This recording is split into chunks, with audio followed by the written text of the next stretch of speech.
பாஜக அரசு ஒரு புறம் தேர்தல் கமிஷனை தன்னுடைய கையிலே வைத்துக் கொண்டு அவர்கள் உதவியோடு தேர்தலை எஸ்ஐஆர் போன்ற பல தாக்குதல்களை ஜனநாயகத்தின் மீது ஏறிவிட்டு தேர்தலில் வெற்றி பெற வேண்டும் என்று துடித்துக் கொண்டிருக்கிறார்கள். அதே நேரத்திலே திராவிட முன்னேற்ற கழகத்தின் மூத்த அமைச்சர்கள் அவர்கள் மீது அவங்க தொடர்ந்து பயன்படுத்தக்கூடிய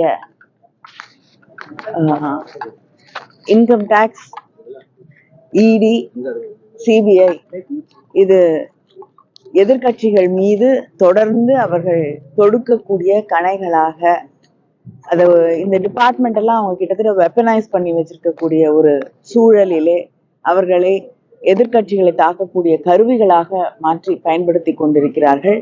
அப்படிப்பட்ட ஒன்றுதான் இன்று நடைபெற்று கொண்டிருக்கக்கூடிய ரெய்ட்கள். இதை திராவிட முன்னேற்ற கழகம் எதிர்கொள்ளும்.